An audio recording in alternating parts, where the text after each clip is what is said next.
చిన్న పిల్లల కంటి ఆరోగ్యం గురించి చాలా మంది తల్లిదండ్రులకు ఎన్నో సందేహాలు ఉంటాయండి. పుట్టిన బిడ్డకు ఎంత చూపు ఉంటుంది?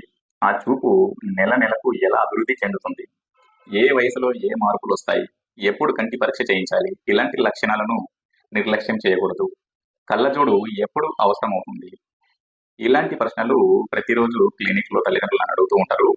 అందుకే ఈ సిరీస్ పుట్టిన శిశువు నుంచి 5 సంవత్సరాల వయసు వరకు పిల్లల చూపు ఎలా అభివృద్ధి చెందుతుంది, తల్లిదండ్రులు ఏ విషయాలను గమనించాలి, ఎప్పుడు కంటి పరీక్ష చేయించాలి, కంటి పరీక్షలో మేము ఏం చేస్తాము, అలాగే పిల్లల్లో వచ్చే సాధారణ కంటి సమస్యల గురించి ఒక్కొక్క టాపిక్ ను చాలా సింపుల్ గా సులభంగా మీతో పంచుకోబోతున్నానండి. మొదటి వీడియోలో పుట్టిన బిడ్డకు ఎంత చూపు ఉంటుంది, ఆ చూపు ఎలా అభివృద్ధి చెందుతుంది అనే విషయాన్ని తెలుసుకుందాం. హాయ్ అండి, అందరికీ నమస్కారం. నా పేరు బాలసుబ్రహ్మణ్యం, కన్సల్టెంట్ ఆప్టోమెట్రిస్ట్ ని, కర్నూలు అండి. అప్పుడే పుట్టిన బిడ్డకు చూపు ఉంటుందా? చాలా మంది తల్లిదండ్రులకు ఉండే సందేహం ఇది.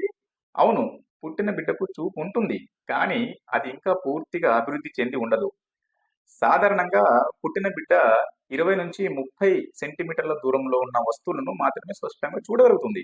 అంటే తల్లి బిడ్డకు పాలిస్తున్నప్పుడు తల్లి ముఖం ఎంత దూరంలో ఉంటుందో అది మాత్రమే క్లియర్ కనిపిస్తుంది. అందుకే పుట్టిన కొద్ది రోజులకే బిడ్డ తల్లి ముఖం ఎక్కువగా గమనించడం ప్రారంభిస్తుంది. ఎందుకంటే అదే తనకు అత్యంత స్పష్టంగా కనిపించే ముఖం కాబట్టి.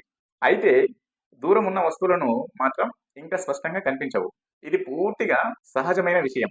దీని గురించి తల్లిదండ్రులు ఎలాంటి ఆందోళన చెందాల్సిన అవసరం లేదు. ఎందుకంటే పిల్లల చూపు ఒక్క రోజులో అభివృద్ధి చెందదు. పుట్టిన తర్వాత ప్రతి నెల కొద్ది కొద్దిగా అభివృద్ధి చెందుతూ ప్రపంచాన్ని మరింత స్పష్టంగా చూడడం నేర్చుకుంటుంది.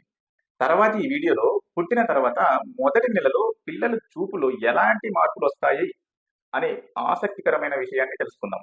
Thank you.